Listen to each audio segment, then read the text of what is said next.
la primera taula de debat que porta com a títol Equitat a l'accés als tractaments d'alta complexitat i demanem als seus membres que us presento i a continuació que ens acompanyin aquí a l'escenari, presenten i moderen la taula la senyora Marta Morató, testimoni lupus i distònia progressiva multifocal, membre de la Lliga Reumatològica, Lupus i del Comitè Organitzador del Dia Mundial de les Malalties Minoritàries de Catalunya. Molt bon dia. El senyor Antonio Cabrera, president d'Hipofam, delegat de FEDER Catalunya i membre del Comitè Organitzador del Dia Mundial de les Malalties Minoritàries a Catalunya. L'acompanya també la doctora Caridad Pontes, gerent de l'àrea del medicament del Servei Català de la Salut, CatSalut, i del doctor Màrius Morlans, vicepresident del Comitè de Bioètica de CAT. S'afegirà més tard, que està arribant, la doctora Mònica Povedano, cap de la Unitat Multifuncional de Malalties de la Neurona del Servei de la Neurologia de l'Hospital Universitari de Bellvitge. A tots ells, gràcies i benvinguts.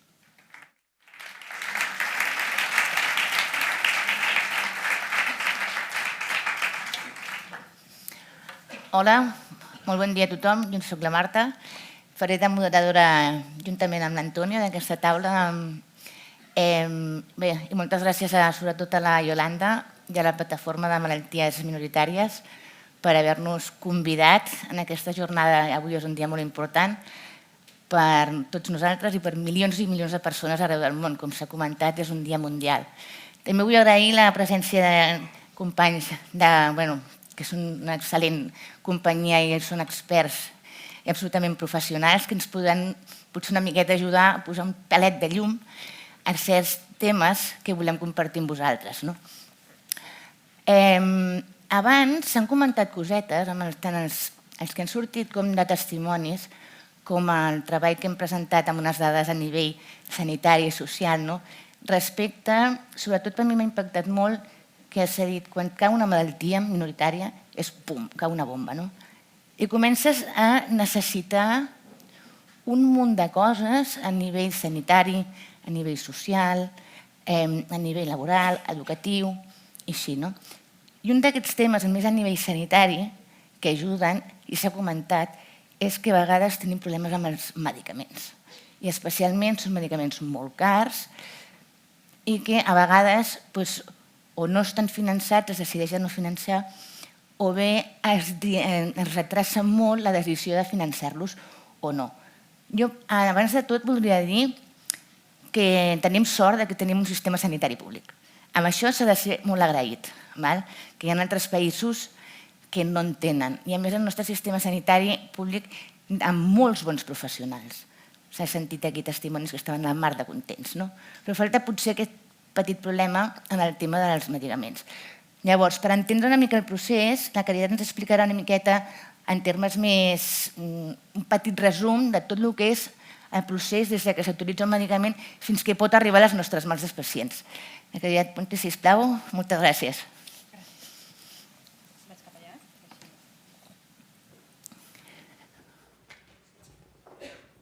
Bon dia a tothom i gràcies per donar-me l'oportunitat d'estar aquí amb vosaltres.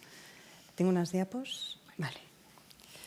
Doncs, molt breument, no volem estendre'ns gaire, però sí que us volíem explicar una mica quin és el circuit aquest d'accés als medicaments que fa que entre el moment en què nosaltres sabem per la premsa o sabem per comunicacions científiques que hi ha una innovació farmacològica que potser pot ser útil en una malaltia, fins al moment en el qual això arriba directament al pacient, passen una sèrie de qüestions que moltes vegades no acabem d'entendre molt bé perquè es prolonguen tant en el temps. I una mica us volíem explicar aquestes 4 fases, que són les 4 fases en les quals anem passant fins que el medicament arriba a estar realment disponible per a les persones. La primera fase, òbviament, és la fase de recerca i investigació, i és la fase en la qual es fan totes les investigacions científiques, o almenys la immensa majoria de les investigacions científiques s'haurien de fer. És una fase prèvia en la qual realment estem en mans de científics. No estem encara parlant de res comercialitzat, ni disponible, ni prescribible. El següent pas és quan ja disposem d'una evidència suficient a la fase d'autorització. Ara entrarem en detall en cadascuna d'elles. Però és bàsicament la fase en la qual es diu això és apte per consum. Bàsicament, l'autorització el que ve a dir és apte pel consum. La següent fase és la fase de preu i finançament. Aquesta és en la qual nosaltres determinem en quines condicions això estarà comercialitzat i, per tant, es podrà anar a comprar. I l'última fase és la fase d'accés real, que és la fase en la qual realment el medicament està ja disponible per ser utilitzat de forma rutinària. Si entrem una miqueta en detall de cadascuna d'aquestes fases, per entendre també què és el que passa en cada una d'elles, la primera fase, que és la fase d'investigació i desenvolupament, doncs, bàsicament té tota una sèrie de fases molt complexes. És molt llarga, aquesta fase és una fase probablement més llarga de totes. Se sol dir que dura entre 7 i 15 anys, probablement ara és una mica menys, perquè els avenços moleculars ens permeten ser molt més àgils i molt més dirigits, però sí que és veritat que nosaltres tenim, primer, que descobrir què és el que passa a la malaltia, identificar molècules que puguin anar amb aquella alteració que nosaltres hem descobert, veure que aquestes molècules realment són suficientment segures com per provar-les en persones a través d'experiments previs, després fer la prova en persones que no estiguin malaltes per veure si realment això és suficientment segur i quines són les dosis més adequades, com es comportarà aquest fàrmac després un cop administrat. Quan ja sabem això, és el moment de provar si això té algun tipus d'activitat en persones malaltes, i quan ja veiem que tenim aquests indicis, ja sabem més o menys amb quina dosi, llavors es fa l'estudi de fase 3, que és l'estudi gros, que és l'estudi que ens permet dir quin benefici-risc aporta a les persones que necessiten aquest medicament. Amb aquest estudi, i això és teòricament, hauria de ser sempre així, amb aquest estudi gros, aquest estudi que està al final de tot aquest procés tan llarg, seria el moment d'agafar aquesta informació i portar-la cap a les autoritats regulatòries i veure si això és apte pel consum, que seria la següent fase. Sovint, si hi ha suficients evidències que això pot funcionar i hi ha una necessitat mèdica molt gran, podem intentar anar més ràpid. I aquí comencen alguns dels problemes que veiem. Qui fa tota aquesta recerca? Doncs bàsicament la fa la indústria farmacèutica. És veritat que les fases inicials, les de descoberta de les dianes, les de propostes de nous medicaments, solen ser d'investigació acadèmica, d'investigació clínica que es fan als centres en els quals es veuen aquests malalts i s'intenta investigar què és el que els hi passa. Però el gruix de tota aquesta inversió en recerca i desenvolupament, tots aquests anys de pagament d'investigacions que són cares, de desenvolupament de noves molècules, tot això ho fa la investigació privada. I ho fa amb la intenció de poder portar productes cap al mercat que després, a través de la seva venda, puguin fer un retorn d'aquesta inversió grossa que s'ha fet, però que ha de retornar suficientment aquesta inversió i, a més, generar beneficis, tant per lo que són els inversors que han posat aquests diners anticipadament, com també per poder continuar investigant. Per tant, és una col·laboració público-privada de lliure. Bàsicament, el nostre sistema sanitari fa com un outsourcing, que és aquesta contractació externa de tota la recerca a les empreses farmacèutiques perquè puguin desenvolupar els productes i després nosaltres els hi comprem els productes per poder-los utilitzar en la sanitat pública o en la sanitat híbrida o en la sanitat del model que sigui que tingui cada país. L'autorització regulatòria. L'autorització regulatòria la fan autoritats a nivell europeu, en el nostre cas, i després s'ha de ratificar a nivell de cada un dels països. I bàsicament aquestes autoritats què fan? Aquestes autoritats comproven tota la informació que s'ha generat durant el desenvolupament per veure que els productes tenen qualitat suficient de fabricació, per una banda, tenen eficàcia i realment fan allò que se suposa que han de fer, tenen una seguretat acceptable en la qual els beneficis que aporten són més grans que els riscos i aquesta documentació és suficientment consistent i es pot considerar que el producte es pot utilitzar en persones per a aquella malaltia en concret. Això es fa en termes de producte, no es fa en termes comparatius. Les autoritats regulatòries no comproven si això millora el que ja tenim, no comproven si això està aportant un valor afegit. El que estan comprovant és que aquell producte en aquella malaltia té un benefici-risc favorable. I això és un matís que dius, home, si és bona aquella malaltia ha de millorar el que aporten. De vegades sí, de vegades pot aportar algun altre tipus de benefici. Pot aportar, potser no és una millora en eficàcia, però pot ser una millora en l'administració o pot ser una millora en la seguretat o pot donar un mecanisme d'acció diferent que per persones que no han respost amb un primer tractament poden respondre amb un de nou. Per tant, acceptar que pràcticament tot allò que sigui apte pel consum en el sentit de benefici-risc entri en el mercat és favorable perquè aporta opcions. Això no vol dir que aquests medicaments sempre estiguin aportant un gran valor. El següent pas és el de los supertacañones, no? És el pas que més poc conegut és i que més preocupació aixeca, que és el del preu i el finançament. De veure com paguem això i si això es pot utilitzar o no es pot utilitzar en la sanitat pública en el nostre cas. Les dues decisions prèvies, la primera decisió, qui investiga? Aquesta la prenen les empreses, normalment treballen en clau internacional. La segona decisió, l'autorització regulatòria, és internacional. Els països europeus ens hem posat d'acord per decidir que allò que és acceptable per un país ho ha de ser per tots i les decisions de nous productes es prenen a nivell europeu. La decisió de preu i finançament la pren cada país, bàsicament perquè els impostos els paguem en cada país. I el sistema sanitari està decidit a nivell de cada país.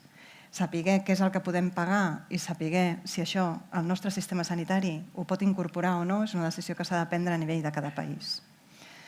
La decisió regulatòria és la mateixa per tota Europa, però els països són molt diferents, tenim sistemes sanitaris molt diferents, tenim nivells de renda molt diferents, tenim productes interiors bruts que no tenen res a veure els uns amb els altres, tenim graus de cobertura sanitària molt diferents entre nosaltres i, òbviament, quan les empreses farmacèutiques decideixen que volen arribar a comercialitzar un producte, doncs intenten fer-ho de la manera que els hi porti més retorns. Per tant, solen començar en els països que els donaran preus més cars. I això és així. I comencen amb un preu elevat i llavors van anant els països en funció de les expectatives de preus que després aniran obtenint. Si van primer al país que obtindran el preu més barat, quan vagin a l'altre país diran jo també vull aquest preu. Per tant, hi ha una lògica en l'ordre en el qual es sol·liciten els preus quan no es fa tots alhora. Com es pren la decisió? La decisió comença en el moment en què la companyia us sol·licita. Per això us explico de l'ordre en el qual els països van entrant. Si la companyia no vol comercialitzar, ningú la pot forçar a comercialitzar.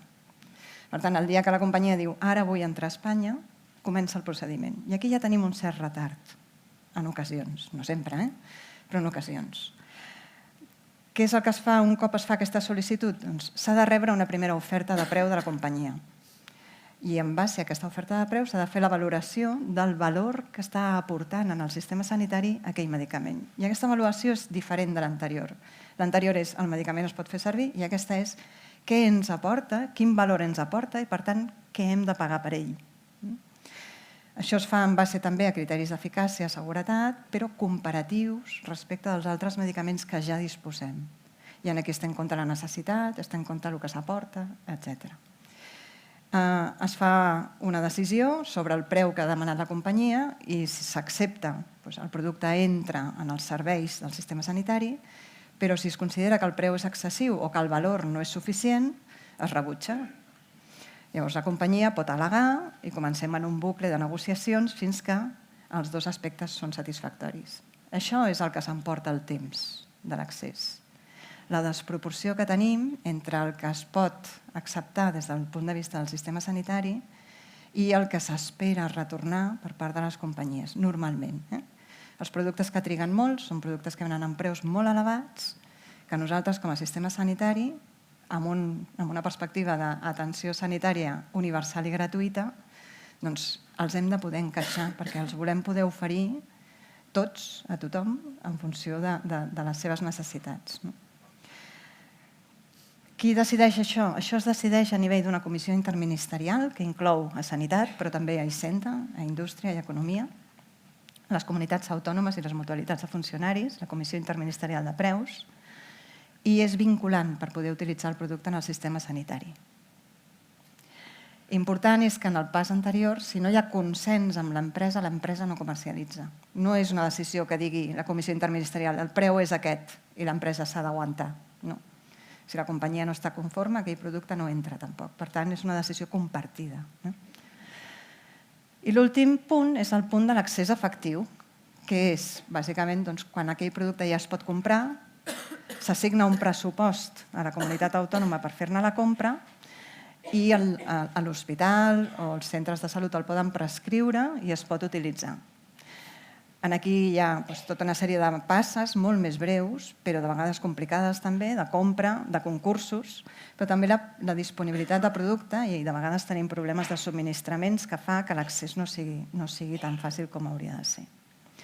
Una cosa important de saber és que quan un producte no ha rebut una decisió favorable de preu i finançament i està exclòs de la cartera de serveis, és un producte que no es pot oferir. I això és vinculant per tothom. Llavors, aquesta situació és una de les situacions que més angoixa genera i que més difícil és també de gestionar. Sapigueu que tenim sistemes per intentar tractar els problemes puntuals de persones que puguin necessitar productes amb urgència. Només 2 comentaris respecte de en quin context es produeix tot aquest cicle. És un cicle com molt teòric, però tot això passa enmig de la societat. I la societat té cada vegada més coneixement sobre les novetats que apareixen pels tractaments, la informació flueix cada vegada de forma més ràpida i més universal i més democràtica. Tothom té accés a la informació, ho veiem en els diaris, és un tema que interessa, és un tema que tothom està al cas de quan apareix un nou medicament. I també, òbviament, en el moment en què és de l'interès de la societat és d'interès polític, per tant hi ha també molts interessos a darrere de la presa de decisions. Dir que tot això, des del punt de vista industrial, també genera una adaptació de la vessant comercial. Les empreses farmacèutiques cada vegada tenen menys xarxa de ventes perquè ja no cal informar els metges que hi ha un nou medicament. Ho saben abans des de la fase de desenvolupament i l'estan esperant. I les xarxes de vendes cada vegada són més reduïdes i molt més especialitzades. Saben que hi ha impactes precoços a la premsa que poden influir sobre la presa de decisions de preu i finançament i s'intenta maximitzar el resultat d'aquesta decisió. I també s'intenta empoderar els pacients com a element de la societat que pot ajudar, en un sentit o en un altre, a la presa de decisions i cada vegada més hi ha un protagonisme de les associacions de pacients en aquest procés. No sé si m'estic agafant massa temps. Algunes dades i un parell de percepcions. Disculpeu una miqueta que si m'estenc no era la intenció. Però sí que és cert que hi ha aquesta sensació, ens ho ha dit ara la companya, que realment els fàrmacs arriben en retard. Hi ha la sensació que els fàrmacs arriben en retard. El procés de comercialització, com us dic, és un procés consensuat. Aquí teniu una sèrie de dades que va publicar el Ministeri l'any passat i que fan una mesura dels temps d'arribada en el mercat de les innovacions que van aparèixer entre el 2016 i el 2021. I aquí, a baix, teniu els temps dels medicaments orfes. Els teniu en 2 colors. És veritat que triguem uns 20 mesos en posar un medicament orfe de mitjana en el mercat amb accés efectiu a Espanya. I això és massa temps. No ens omple d'orgull, ni estem contents ni estem còmodes amb això. Els que prenem les decisions estem incomodíssims. Però també és veritat que d'aquest temps, pràcticament la meitat se'n va esperant que vingui algú a demanar que aquest medicament estigui disponible. I això és una mica per aquella lògica que us explicava dels preus menors a l'estat espanyol i que es deixen pel final les sol·licituds de preus dels medicaments orfes perquè, mentrestant, ja es va tenint accés a través de medicaments en situacions especials, en ocasions, a comprar aquest medicament amb preu alemany. De fet, hi ha ocasions en les que els preus ni tan sols s'arriben a demanar perquè saben que si hi ha la necessitat directament s'aniran a comprar en un altre país a un preu que normalment és el doble, de mitjana, del preu que paguem a Espanya. Després, l'altra part en la qual se'ns en va el temps és en aquesta resolució, que és la part de negociació. I aquí hi ha anades i vingudes de negociació, proposta de preu, rebutjar, proposta de preu, rebutjar, proposta de preu, rebutjar, i venga, i dale, venga, i dale. Que dius, podríem... Si sabeu que després acabarem en aquest rang de preu, no podíem tots donar-nos una miqueta de pressa i fer una miqueta menys de zoco? Doncs segurament podríem, però el cas és que hi ha productes que van fins a 8 vegades amb aquestes negociacions amunt i avall. I dius, cal? Doncs sí, perquè hi ha baixades de preu que arriben a ser fins del 80%, no són l'habitual. L'habitual és que la diferència entre la primera oferta i l'oferta final és 1/3 del preu proposat. Això ho vam mirar ara en els últims 6 mesos. la proporció de baixada de preu en general de tots els productes és 1/3 en el procés de negociació. Tenint en compte que tenim un sistema públic que si els diners se'n van a medicaments no se'n van a altres coses que necessitem i que és important gastar en medicaments el mínim possible per poder gastar més diners en atenció mèdica, en diagnòstic, en atenció fisioterapèutica, en atenció social, en millorar la coordinació entre els nivells assistencials, en fer atenció integral a les persones, perquè medicaments en tenim per unes quantes de malalties, però malalties en tenim moltíssimes. Negociar això bé és molt important i es fa amb la intenció de poder no estalviar dineritos que se van a Hacienda, no, és que és pressupost sanitari que no es dedica a altres qüestions que són també molt necessàries. Per tant, la intenció de tot això no és demorar ni ser reticents. La intenció d'això és intentar utilitzar els diners de tots de la millor manera possible. I perdoneu, estic fent aquí una mica d'espoiler de la meva posició.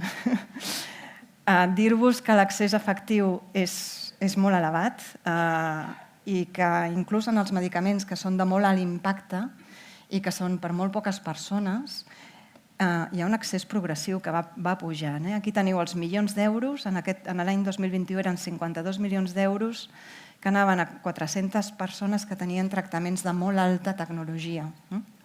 La diapositiva anterior és d'inclusió d'innovacions i aquesta inclusió d'innovacions representa, en termes de la despesa de medicaments hospitalaris, aproximadament un 2% de tota la despesa que va a un 1% dels usuaris d'aquest tipus de medicaments, que són poques persones, són unes 8.000 persones.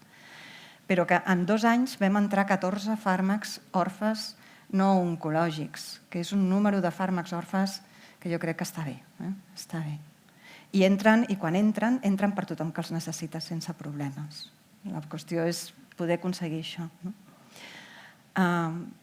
És un procés llarg, que es fa en context internacional i que després ha de baixar en un context nacional, que és un procés negociat i que d'aquest desencaix internacional i nacional probablement surten moltes de les demores que després ens acaben repercutint. Tots hem de treballar en aconseguir que això sigui un nus que es pugui desfer i que puguem accelerar tot aquest accés de la millor manera possible. I jo crec que això era tot. Gràcies.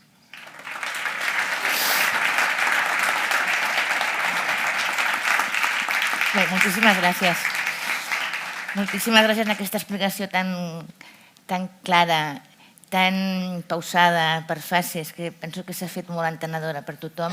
Una mica en aquesta idea per posar-nos en context del debat que ara tindrem amb una sèrie de preguntes. Entendre per què normalment diem, ostres, és que els medicaments no està finançat, o me l'he de pagar jo, o és que ni tan sols arriba, o és que arriba supertard, no?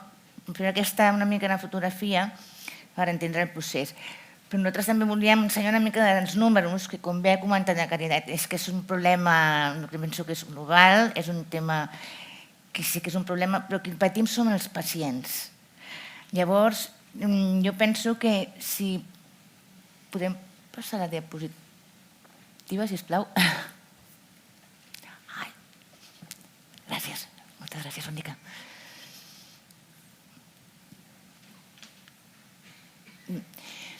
Aquí us agrairíem que, sisplau, oblideu la part esquerra de la diapositiva, que és una mica la que està en gris perquè hi ha molt número, però el resum el teniu a la part dreta, el que està emmarcada en vermell. Que s'entén que el sistema és el que és, però al cap i a la fi, amb un informe que durant 4 anys, del 2017 al 2020, només el 54% dels medicaments es van finançar. Si passem al 2022, només un 43%.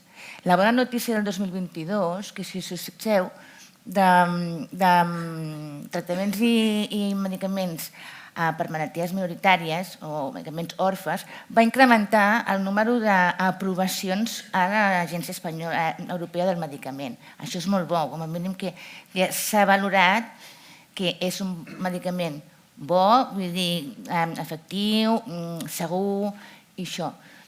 Però d'aquests només en van finançar 9, que vol dir un 36% menys que l'any anterior. I els temps d'espera, li comentava, el 2022, l'últim informe d'Elmus, a data 31 de desembre del 2022, que trigaven 34 mesos.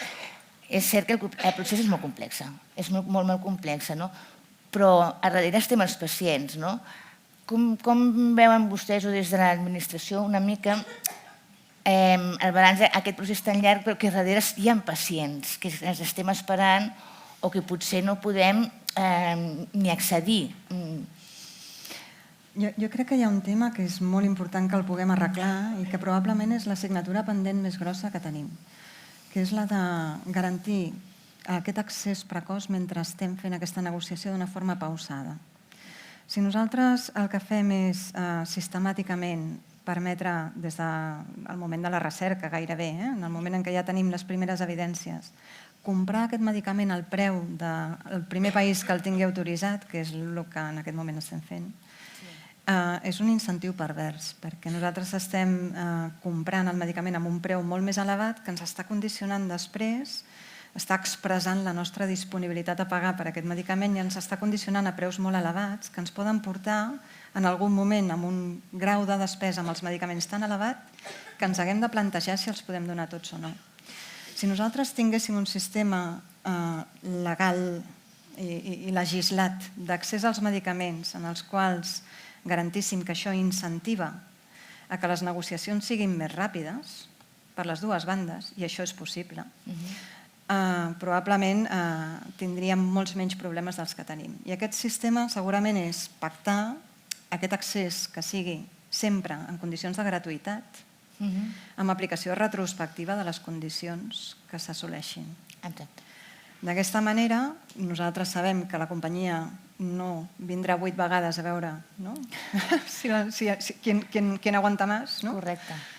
I nosaltres també tindrem més diligència per intentar aconseguir unes bones condicions. Però l'important és que les persones que tenen una autèntica urgència per arribar a aquest medicament el puguin tenir d'una forma que no sigui angoixant. O sigui, aquesta angoixa l'hem de treure de la taula. Jo penso que és el més important perquè amb la malaltia ja tens prou angoixa.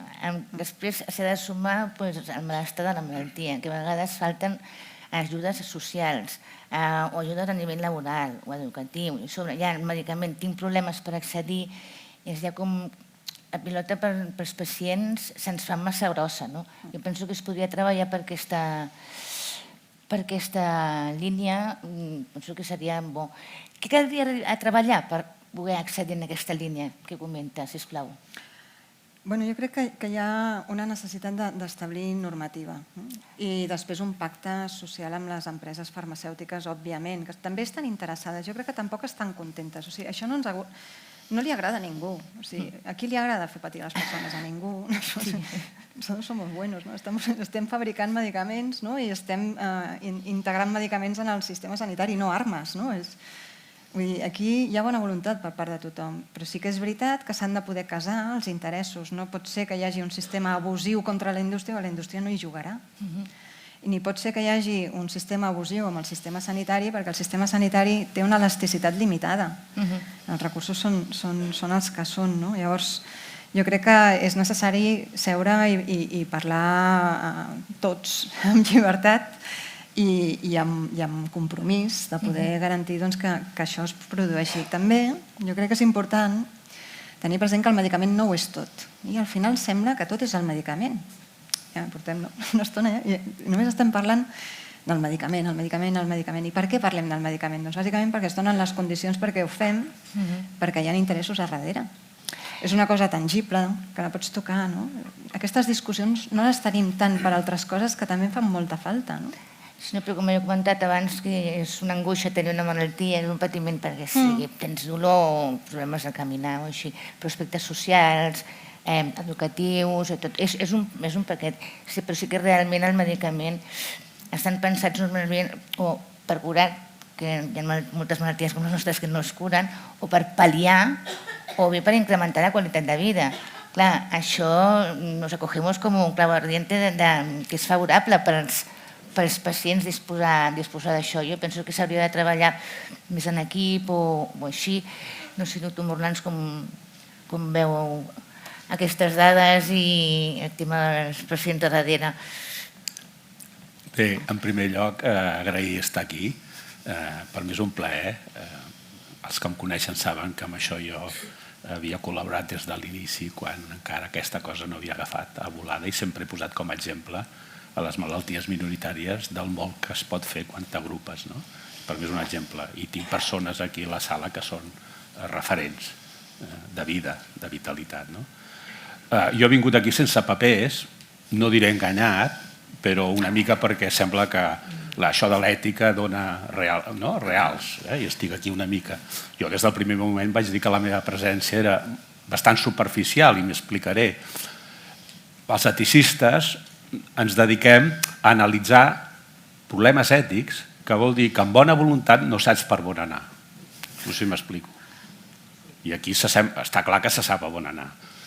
Hi ha retrasos. Mira, jo posaria l'exemple, i així es puc contribuir una mica a justificar la meva presència aquí. Em vaig dedicar a mirar quin era el país que trigava menys a aprovar medicaments. Alemanya. Resulta que és Alemanya. Alemanya. Per mi Alemanya no és exemplar, i ara intentaré explicar-ho. Alemanya per mi no és exemplar. Els nefròlegs sabem que hi ha una clara relació entre el número de pacients de tractaments cars que es tracten i el producte interior brut del país. Hi ha una gràfica dels anys 70, pacients amb diàlisis i producte interior brut, i és una correlació lineal. Els països rics tracten més pacients que els pobres, no segons la necessitat. Alemanya, probablement, és el país d'Europa que gasta més de l'interior brut en salut, 12%. La darrera vegada que ho vaig fer, jo no soc economista de la salut. La mitja europea és d'un 8%, que és la que gastem a Espanya, més o menys. Però a Alemanya no tenen sistema públic de salut. Sistemes públics de salut, a Europa, que jo sàpiga, n'hi ha 3, Suècia, Gran Bretanya i Espanya. I un quart país que sempre me'l deixo. Algú em dirà, i aquest? Jo sé que hi ha un quart país, però no el recordo. Els altres tenen el sistema de mutualisme, que és el que teníem abans aquí, l'Institut Nacional de la Previsió. I aprofito per fer un spoiler. No diem més anem al seguro, per favor. Anem a la medicina pública, anem al CAP, anem a l'hospital. No tenim seguro. I és un gran avantatge, perquè qui habilitava a poder-se tractar era el que estava al tanto de les cotitzacions. I ara el que ens habilita a ser tractat és la condició de ciutadans. Això és un gran avenç. El sol fet d'estar apuntat al cens ens habilita, perquè el sistema es paga amb les finances, cosa que no passa als altres llocs. I aprofitaré per dir que a Alemanya, amb el 12% del producte interior brut, li passa com als Estats Units, que gasten el 16% i és molt ineficient. No surt a les llistes de països eficients. I tenen un mutualisme d'estat, però de doble direcció. El ràpid, que és els que cotitzen més, i el lent, que això és profundament ineficient i injust. Per tant, quan ens anem comparant, segons vostès, Alemanya el posarien com a exemple perquè van ràpids i jo diria que no em toquin aquí. Per tant, estem pagant una mica les conseqüències de tindre un sistema públic que a vegades es confon amb allò que diuen la barra libre, que es diu. Jo una mica aprofitaria per fer una mica, aprofundir una mica més, els criteris per prioritzar o per assignar en salut, que penso que això és una assignatura pendent, l'hem treballat poc i m'extendré una mica, no tant com la doctora Pontes, no porto, si m'haguessin avisat hagués portat diapositives veient l'Aristòlit i tot això, però sí que en 2 minuts els explicaré una mica criteris per enfocar aquests temes de priorització que són fonamentals. Són els temes menys treballats en bioètica. S'ha parlat molt de l'autonomia de la persona, del consentiment, de la responsabilitat individual i no parlem dels criteris de justícia per assignar i prioritzar en sanitat. I en aquest sentit, és un problema de justícia distributiva i Aristòtil ja va dir que la justícia era tractar els iguals com a iguals i els desiguals com a desiguals i es va quedar molt tranquil. El problema és què ens fa iguals? La necessitat, el poder adquisitiu i en funció de quin principi triem tindrem diferents teories de la justícia distributiva. Per exemple, si tractem la igualtat, tots som iguals, tindrem un sistema igualitarista on atendrem a les persones en funció de la seva necessitat, finançant la salut amb els impostos de tots. És el que més o menys tenim aquí. Però hi ha una opció oposada i que existeix, que és el llibertarisme, que fa de la llibertat individual el principi fonamental i que la conseqüència és que tu atens a la sanitat en funció dels teus recursos i, per tant, l'accés mediatitzat pel poder adquisitiu. Això és el que passa als Estats Units. I els resultats són 40 milions de persones sense atenció perquè no es poden pagar. No són homeless, no són persones sense sostre, són treballadors poc qualificats que no poden accedir a la pòlissa mínima de seguros. I la reforma Obama era intentar un pacte amb les companyies de seguros perquè poguessin abaratir aquest cost i tothom en tingués, i encara no se'n surten.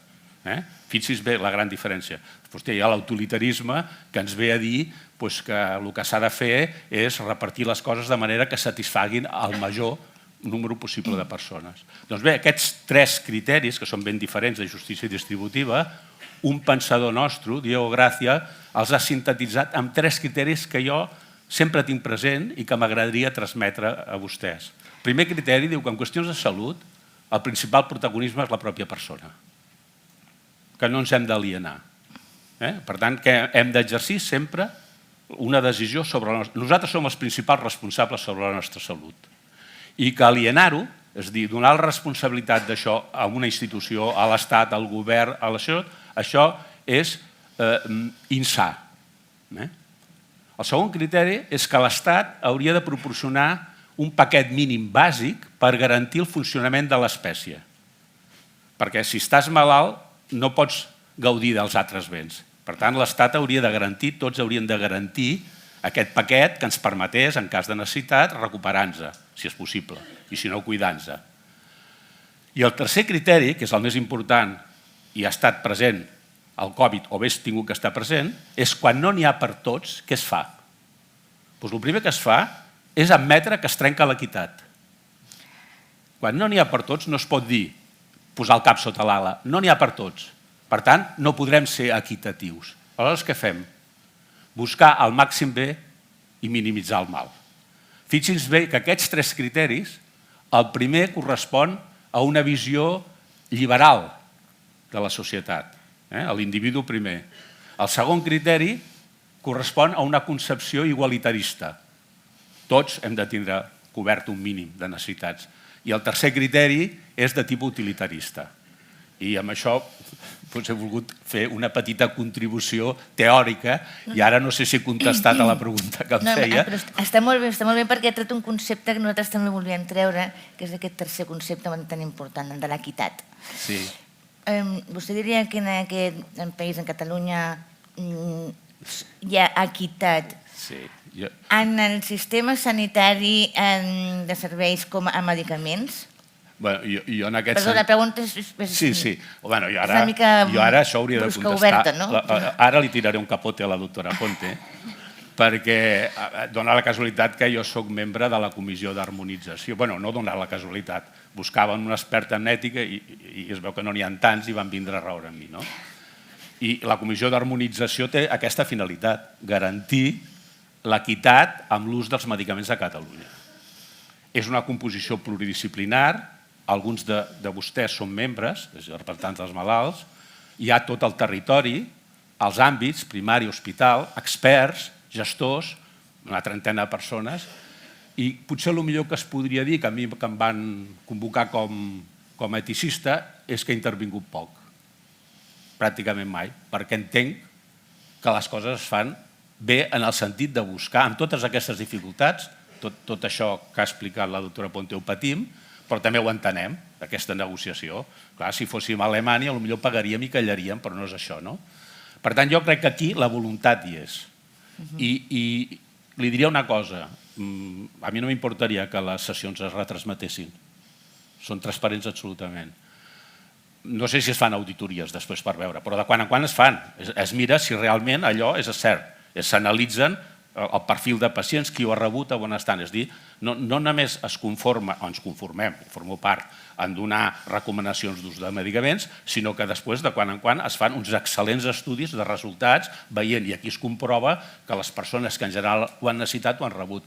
Per tant, jo diria que amb totes les constriccions que s'han exposat, aquí es fan les coses, el millor possible. Tinc que dir que els experts que estan en el CatSalut ja els voldrien moltes companyies farmacèutiques. Home, i tant. I segurament no ho fan salari, sinó que ho fan per una forta motivació. I sort en tenim, eh? Sí. No, jo abans ho he dit, i és veritat. No cal que m'enviï una cistella per Nadal, ho he dit convençut, Ho he dit convençut, és la veritat. Sortarem el salari. No, però és veritat. Jo voldria transmetre, i a més crec que aquí hi ha persones que em poden, diverses persones que estan aquí, ostres, que us ho poden dir, us poden atestiguar, amb totes les limitacions, que a mi m'agrada molt aquesta exposició perquè no és fàcil. Però en aquest context es fan les coses el millor possible. I quan les coses es fan el millor possible, doncs ho has de reconèixer. I a mi em tranquil·litza. I a mi em tranquil·litza que la veritat és que vaig anar allà a aprendre i molt poques vegades, a vegades quan hi ha algun problema molt específic em demanen un petit informe, però amb els 6 o 7 anys que porto allà, doncs poques vegades he tingut que intervindre i seria una garantia, seria la prova del no. Estem d'acord, si em permetes? Sí, tant. Per continuar una mica el debat. Estem totalment d'acord, tenim una xarxa de professionals increïbles i que gràcies a això, evidentment, estem fent tot el possible.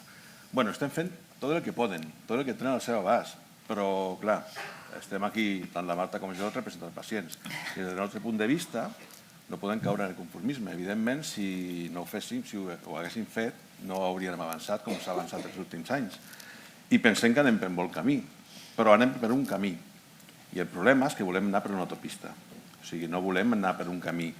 Aquesta setmana passada participava en un debat on una persona, un expert en accés als tractaments i investigació, em donava una dada que a mi em va sorprendre. Diu, algú s'havia entretingut en calcular, amb aquest ritme de població de tractaments, quan trigaríem en tenir totes les malalties minoritàries, si fos lineal, que evidentment no ho és, i serà algunes, no sé si ho trobarem alguna vegada, però si continués aquest ritme, d'una manera lineal, trigaríem més de 100 anys en tenir un tractament per a totes les malalties minoritàries. Llavors, evidentment, amb tota la bona voluntat, que això no ho posem en dubte, tant l'administració com la indústria pensem que tots anem amb bona voluntat per la vida i fent el nostre paper, però evidentment hem de fer una mica més. Això sí que ho tenim clar i penso que aquí hi ha moltes entitats de pacients i tothom em donarà la raó, hem de fer més. No sé com, i per això estem, per intentar anar una mica més enllà i no caure en dir, bueno, estem fent tot el possible, tenim un molt bon sistema de salut, no ho discutim, cap de nosaltres penso que ho discutirem, tenim un sistema de salut excel·lent i estem orgullosos, però hem d'anar més, hem d'intentar, perquè el problema és greu, i el problema és que això no li podem dir a una família que tingui un nen que no té un tractament i que sap que, com hem vist alguns testimonis, per exemple. Llavors, ara he fet jo una mica de spoiler també, però la pregunta és així. En aquest aspecte, amb tot el que ja hem parlat, èticament estem completament d'acord, però què més podíem fer? I em vull agafar també a una proposta que s'ha fet, a un comentari que ha fet el doctor Montserrat a la seva exposició quan ha dit fer una compra conjunta a nivell europeu. Això em sembla que la van fer no fa gaire també, Caritat, em sembla que la van fer aquesta pregunta. Vosaltres penseu que això podria ser una solució? Perquè s'ha comentat, un dels grans problemes és que, clar, els laboratoris primer ofereixen al país més ric, i després, clar, obtenen el preu més alt i d'aquí van baixant. Però si fessin una compra conjunta, potser això s'ho podrien estalviar. I podríem ja anar tots directament. Amb el Covid ha funcionat amb les vacunes, ha funcionat molt bé. I és un instrument d'equitat. Tots els europeus han tingut equitat en aquest aspecte. Per què no ho podem fer en un tema com els medicaments orfes? Gràcies, ja no m'enrotllo més. Perquè després dirà l'experta i escolteu-la amb ella, però jo, una primera aproximació és que ja ho hem vist, que això seria la solució ideal, la que jo pensava, de dir, escolta, pocs pacients aquí, pocs allà, si els poses junts ja són més i a la indústria li pot interessar atendre 200, 300, 400 pacients i sembla una bona estratègia, no? Però clar, aleshores hem vist això, que hi ha diferències de poder adquisitiu en països i no pots això obviar-ho. L'ideal fora que anéssim a una nivellació de nivell de vida en tots els països europeus, crear les condicions perquè això fos possible. Ho veig difícil, però no impossible, també, vull dir, d'estratègies intel·ligents i també una mica major participació dels fons públics en la recerca, que aleshores pots tindre un pes. O sigui, la recerca la porta la indústria privada. Bé, ja ni la indústria privada, una anècdota, i això deixeu-m'ho, que em ve molt de gust dir-ho, perquè entengueu el context. Quan jo era jove... Un segon, sisplau, que incorporem la doctora Mònica Povedano, que acaba d'arribar. cap d'unitat funcional de les malalties monotorona de Servei de Neurologia de la Universitat de Pellpitx. Bon dia, doctora. Benvinguda. Benvinguda, Mònica. Bé, jo anava a explicar breu. Quan jo era jove, arribaven a dalt de les empreses farmacològiques els investigadors, que els havien conegut. Jo n'he conegut diversos, això quan era jove, no? Ara qui arriben a les empreses farmacològiques? O bé de màrqueting o bé de la divisió de finançament. Abans, el primer que feia era preguntar com estava la recerca a l'arribar al despatx del CEO. Ara que miren, la cotització de l'empresa en borsa. I això és així. Ho hem d'entomar. Per tant, jo crec que sí que estaria bé, i ja es fa, però no sé si amb la quantitat suficient, que els fons europeus anessin a la recerca biomèdica, no només bàsica, sinó farmacològica, competint amb la indústria farmacèutica, perquè aleshores sí que obligaria. És a dir, aquí sí que hi ha feina política a fer. Perquè les empreses farmacèutiques, les grans, ja no investiguen, estan al tanto dels petits grups i van i compren patents en els grups. I això per què no ho poden fer pools de tipus públic? Per què no? I crear una certa competició. Ja sé que trenca la lògica del mercat. Per cert, el mercat ho regula, però l'Adam Smith deia, sí, sempre la llei del mercat funciona, però cuidado, hi ha dues amenaces, l'especulació financera i el monopoli.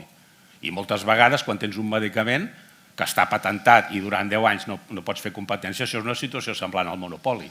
Per tant, aquí hi hauria coses a fer.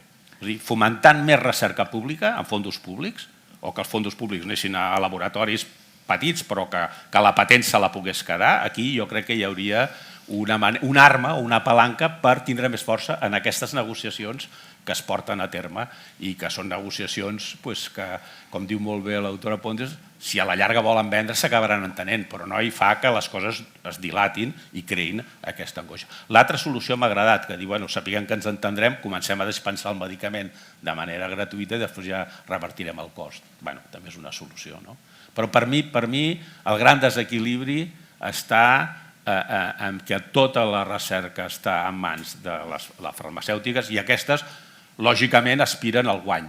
I, per tant, quan aspires al guany, tens uns mecanismes diferents d'aquells que aspiren a fer un servei públic.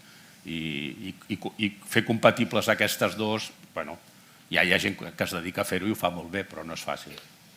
Només li volia fer, perdona, Caritat, em adianto, perquè si no se m'oblida, fer un petit comentari a això que ha dit la recerca, que normalment està en mans privades, quan ja és la recerca clínica que ja està l'aplicació al voltant, normalment s'aplica, és la privada, però no hem d'oblidar que moltes vegades, i aquí segur que tenim molts exemples, moltes famílies, moltes entitats de pacients de 50, 60, 100 pacients estan pagant investigació bàsica i les farmacèutiques, evidentment, estan allà de guait, i quan arriba una diada terapèutica, s'ha trobat amb l'esforç d'anys d'aquestes famílies, i n'hi ha moltes, al final s'ho queda la farmacèutica i després com li expliques a aquesta família que això no pot arribar a tenir un accés quan ja es troba un tractament perquè tenim un problema que al final és econòmic, perquè al final, amb tota la bona voluntat, és econòmic. I torno una altra vegada al que vostè també ha comentat, el repartiment, els recursos són limitats, però en el tema Covid, donant l'exemple, no ha hagut, ningú ha discutit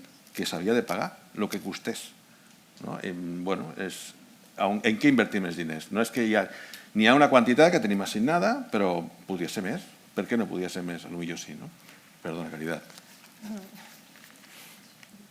Sí, endavant. Jo crec que quan gastem en salut i quan gastem en medicaments són conceptes que són polítics i que es pot... El límit el marca la societat i el límit el marquen els polítics i, per tant, no és que diguis no pots gastar més de tant. Suposo que sí, el teu límit és el teu producte interior brut, no? O igual no, perquè també et pots endeutar, no? Però tot és molt complicat. Nosaltres tenim un sistema, que és un sistema, i no me quiero meter en política, però és un sistema capitalista que funciona divinament pel tema de la innovació. Nosaltres tenim una producció innovadora molt bona, molt bona. 100 productes cada any, 100 autoritzacions cada any. És una producció que està molt bé. Perquè, a més, entre totes aquestes innovacions que van entrant, hi ha coses disruptives, espectaculars, d'aquelles que, com a farmacòleg, t'emocionen, no? Dius, ostres, que xulo, no? I realment això arriba i arriba amb eficàcia. O sigui, tenim productes que s'estan produint i s'estan produint molt bé. Fa molt de temps, els països comunistes, que no tenen aquest sistema de funcionament, van muntar la seva xarxa de recerca mèdica i la seva xarxa de producció de medicaments i no han tingut aquesta productivitat. No entro a dir si va ser bona, va ser dolenta, o perquè va funcionar o va fallar, però és veritat que nosaltres el que tenim ara per ara funciona. Llavors, la recerca pública, per aconseguir aquest estímul de la innovació i aquesta inversió de la innovació clarament adreçada a resultats, hauria de tenir la suficient garantia de que realment tindrà aquesta producció i una inversió sostinguda durant un període que probablement excedeix qualsevol cicle polític. Per tant, hi ha d'haver algú molt generós, molt visionari i molt constant que sigui capaç de mantenir una inversió sostinguda en el temps que permeti fer un canvi de model. Jo no sé si això som capaços de veure-ho. I respecte del model de compra europeu, el model de compra europeu de la Covid jo crec que és una situació que no és traslladable al que és la prestació regular. El model de compra europeu ha significat coses molt diferents en diferents països. En el nostre país, per exemple, ha significat que una bona part dels pressupostos que hi havia per altres coses en salut han estat redirigits a comprar medicaments que després alguns d'ells, no tots, però alguns d'ells no han tingut la utilitat esperada, gràcies a Déu, perquè no ens han fet falta o perquè potser tampoc haguessin pogut respondre a la necessitat, però han estat decisions puntuals que si les haguéssim de repetir any rere any tindríem una degradació sostinguda de la sanitat molt greu, molt difícil de recuperar. Jo no crec que sigui un bon model. El preu únic europeu implica una unitat econòmica. Nosaltres tenim un mercat comú, però no tenim una economia única. I és una diferència substancial, no només per la diferència de sistemes sanitaris, sinó també per la diferència de decisions polítiques respecte de la utilització dels diners. A mi el preu únic europeu no m'agrada. No crec que a Espanya, amb el model sanitari que tinguem, sigui una bona notícia tenir un preu únic europeu. Una altra cosa és si jo tingués la responsabilitat a nivell europeu i potser intentaria anar cap aquí. Però ara, en aquest moment, amb el barret que porto, que és el d'intentar aconseguir que cada matí, quan aixequem la persiana, tinguem de tot el que necessitem, el preu únic europeu ens va fatal. Fatal. I si féssim... Jo no estava pensant en tot de manera global, com vostè ha comentat, de traslladar-ho això a l'economia habitual del medicament. Però en el cas de medicaments orfes, i per exemple, tot i que no tenim una economia única, hi ha consorcis com l'European Network, el EJPRN, em sembla que és, el European Joint Program Rare Diseases, ara ho he dit, perdó, i aquí posem diners molts països per investigació. Igual es podria fer un fons per als medicaments orfes, i especialment els que tenen un tractament molt car, perquè és que justament aquests són els que tenen problemes d'accés a les famílies, moltes vegades. I si això es fa un paquet, no caldria tenir una economia única, però sí que els certs tractaments que van sortint i que tenen un problema de finançament, que poguéssim arribar a un finançament global, perquè si no, penso que sempre estarem amb aquesta disjuntiva de que els països que tenim una mica menys ens trigarà més a arribar o no tindrem suficient perquè no tenim per tot. Una manera de complir també la missió de la Unió Europea, que al final és donar equitat a tots els ciutadans europeus. No sé. És un debat, jo penso que dona per molt i per moltes opinions. Si m'ho permeteu, la Mònica Povedano, m'agradaria presentar-la, que acaba d'arribar. Estàvem parlant una miqueta, Mònica, d'aquest aspecte de la manca de medicaments o que arribin els medicaments a tots els pacients. Bé en termes de que o bé no es financien, no arriben a financiar-se, o bé en termes de que es demoren molts mesos fins que s'arriba a un veredicte de financiació o no. Des d'un punt de vista, perdona, però des d'un punt de vista de professional sanitària com a doctora, això com ho viviu, com ho gestioneu? Més que res, potser t'estic ficant entre les parets de paret, però teniu contacte amb els pacients i també penso que no només parlem amb els pacients, sinó que els professionals sanitaris viviu el que vivim els pacients. Primer, gràcies. Es sent bé, no, això?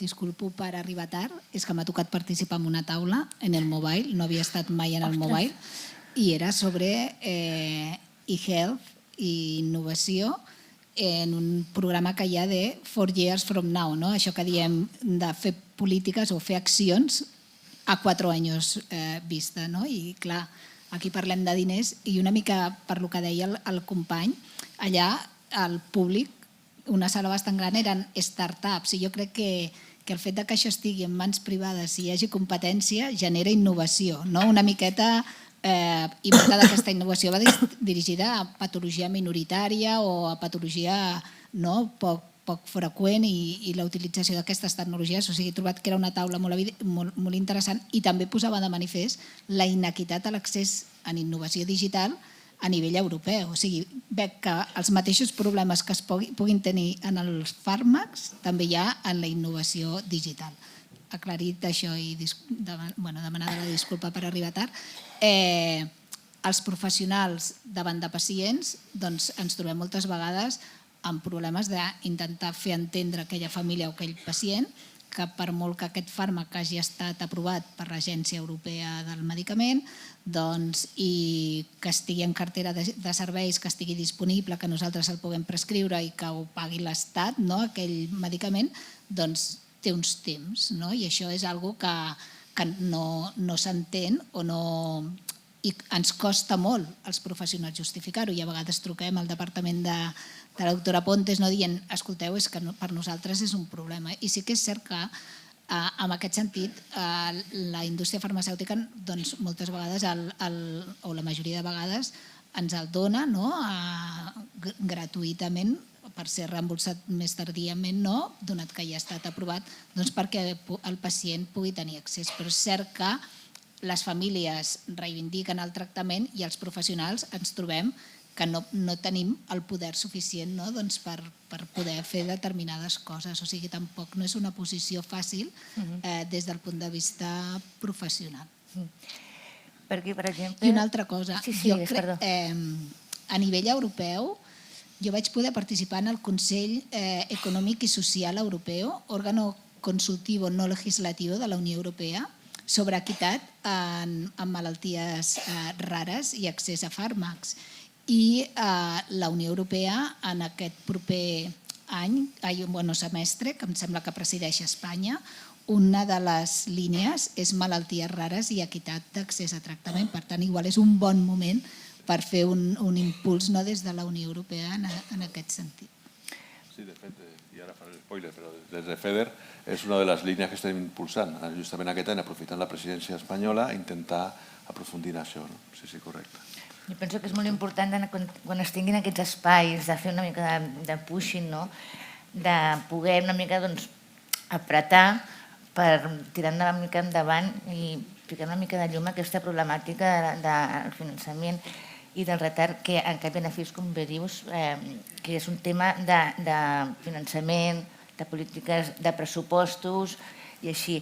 Penso que hi ha una cosa important que ha comentat el doctor Morgans, del tema de si es poden, perdó, disculpi'm, si es poden punxar a nivell europeu, a més que estan aquests projectes, de temes de finançament als països que ajudin a investigar aquestes malalties, que ajudin a l'economia del país, al sistema sanitari del país, que al cap i a la fi es traslladarà en el sistema sanitari, professionals sanitaris, pacientes, tots una mica, que hauríem d'aprofitar aquestes oportunitats, com bé dius, a nivell europeu, si s'està posant aquestes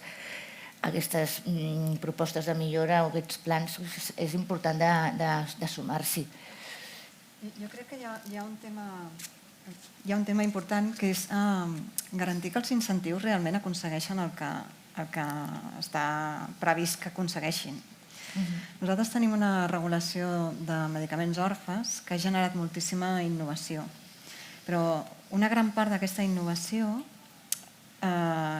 jo crec que no està ben bé, o sigui, malgrat estar dintre del concepte d'orfe, sempre s'estenia la idea d'aquestes malalties que no tenien suficient incentiu industrial i que no tenien suficient atractiu com per poder fer una recerca suficientment potent com per poder trobar medicaments, doncs l'incentiu dels medicaments orfes ha tingut un gran efecte sobretot a oncologia.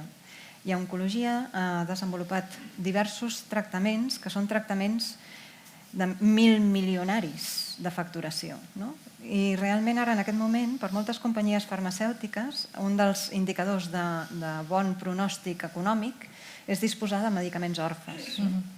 I s'ha passat del que abans era anar a buscar sempre un medicament que pogués vendre's al màxim nombre de persones possibles. Cada vegada més la recerca s'està buscant en malalties que es puguin definir en grups molt petits de persones, perquè això garanteix que tens un preu inicial molt elevat i després, si amplies el nombre de persones en el qual aquest medicament pot anar, ampliant la recerca, augmentes el nombre de persones a tractar i augmentes molt l'impacte, baixes una miqueta el preu, però ja surts d'allà dalt. I això ens està patant una miqueta també els pressupostos de farmàcia. Llavors, jo crec que els incentius estan molt bé, han funcionat molt bé, hem passat els números aquests típics, dels 8 als 2.000, a les 2.000 designacions i als gairebé 200 medicaments orfes ja autoritzats. I realment és un exitasso. Si tenim un 25% de tot el que s'autoritza són orfes. Però ara hem d'aconseguir que això realment vagi a les malalties minoritàries no oncològiques en les que hi ha, si no la mateixa necessitat, doncs molt semblant.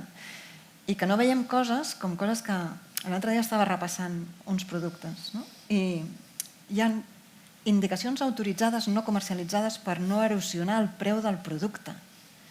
Això s'ha de penalitzar d'una manera molt intensa. Molt intensa. I això existeix. I passa més freqüentment del que ens pensem. Llavors, jo crec que ara hi ha una revisió de la regulació òrfana i crec que una de les coses que es vol corregir és aquest tipus de situacions. Però jo crec que és important fomentar la recerca, etc., però també anar fent una avaluació de què és el que aconseguim amb els diferents incentius i anar corregint una mica el rumb per anar-nos guiant en la direcció correcta. Estic totalment d'acord amb això, perquè també, parlant clar, tots sabem que n'hi ha hagut ocasions en què s'ha aprofitat d'una legislació, incentius per medicaments orfes oncològics i que realment després, una vegada aprovada, aquest medicament ja se sabia que serviria per a altres càncers, potser no raros o no orfes. Això s'ha de regular i pensem que la transparència per part de la indústria també és fonamental. I amb això els pacients trobareu. Sempre que vulgueu, recolzarem, perquè a nosaltres només ens interessa una cosa, defensar el públic i defensar que es tirin endavant els tractaments, que apareguin nous tractaments. O sigui, sempre que estarem allà disposats per participar. Estem de temps, encara anem bé, ens queden només 4 minutets, no? Sí, queden 4 minutets, que si voleu fem una mica de recull. En primer lloc, tornar a donar les gràcies a la Iolanda i a la plataforma de malalties minoritàries. Donar moltes gràcies a aquests magnífics professionals, que és la Mònica, la Caritat, el doctor Morlans, moltíssimes gràcies. Es tracta en resum que sí que realment hi ha com una problemàtica d'accés a medicaments que es financien poquets i bé arriben molt tard, però també s'ha de dir que tenim un sistema sanitari molt potent. I amb això penso que s'han de ser agraïts. Perquè tenim uns professionals sanitaris molt potents, tenim unes administracions sanitàries realment potents i sobretot els professionals sanitaris de tota mena, infermeres, metges, celadores de qualsevol lloc. Penso que és de justícia donar les gràcies al sistema sanitari, si bé hauríem d'anar una miqueta més de la mà i aquests temes que falten de posar una mica de fil a l'agulla, doncs intentar treballar conjuntament, com ha dit l'Antonio, a veure de quina manera ens podem acostar nosaltres a vosaltres, vosaltres a nosaltres i a la indústria i a l'administració central per veure si podem tirar una miqueta més, un empujón de sortir d'aquests temes. Però moltíssimes gràcies. Sí, Antonio. M'agradaria fer només un comentari final, que no em vull acabar la taula sense poder-ho comentar. La doctora, perdó que se m'ha oblidat el nom, Núria Coder, ha fet en la seva presentació, ha donat unes dades econòmiques, a mi m'ha cridat l'atenció, que al final és el que sempre diem els pacients, que la malaltia empobreix. I penso que això ho hem de tenir present. I l'equitat és també intentar tornar amb tot el que estigui al nostre abast, intentar tornar o compensar aquesta manca d'equitat que moltes vegades tenim per tenir un fill malalt o una parella malalta. I n'hi ha coses que són difícils, són molt complexes, aprovar un tractament, trobar una diana terapèutica, però n'hi ha coses que tenim al nostre abast. I ja fa molts anys que això, jo amb el doctor Torrent ho parlo fa molts anys, això. N'hi ha coses que tenim al nostre abast. N'hi ha tractaments que són cosmètics, gotetes pels ulls, n'hi ha moltes coses que continuen empobrint a les famílies i que això seria tractar les malalties minoritàries amb flexibilitat. I això tindrien que d'alguna manera ser capaços d'obrir les portes a dir això no és res de nou, però no es pot finançar per una malaltia general, però tenien que trobar la manera de fer-lo per les malalties minoritàries. Intenta equilibrar. Si permetes, perquè jo això, aquests productes que es fan servir, que les farmàcies fan servir per higiene, bellesa, etc., en cas de malalties concretes que el consum és per la malaltia i és molt freqüent i molt necessari, és fàcil consensuar pacients i experts, etiquetar-ho i que el metge de família pugui incorporar-ho a la recepta electrònica. Això sí que ho veig factible. A mi encara m'escandalitza que no s'hagi fet.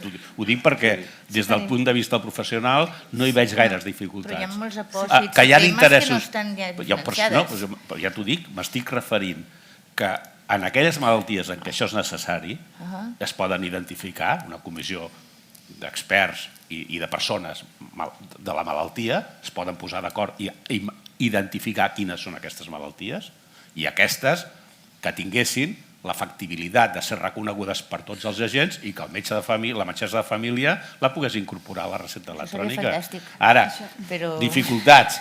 No, però, és difícil, però s'ha fet en algun cas, no? Perquè vegin que no som conformistes, posem-ho com a repte. Ho tenim com a repte. Prometem-nos aquí, això que és... I quines pegues té? Ho tenim una mica ja tenim alguna passa feta, hi ha alguna malaltia en la qual això ja està instruccionat i de fet s'està implementant. L'epidermiolisi bullosa és un exemple que ara em ve, no? Però després també tenim algunes altres situacions en les quals tenim més per fer, sí. Foteu-nos canya, tota la canya. Però nosaltres segur que tenim moltes coses que podem fer més. Jo aguantar la canya, jo em sento aquí identificat amb tu. Però bueno, que anem fent entre tots i és necessari tenir aquest estímul constant. A nosaltres ens heu d'anar espavilant perquè dintre del que cap hi ha un nombre de funcionaris no despreciable, ja sabeu que els funcionaris en general tenen tendència a acomodar-se.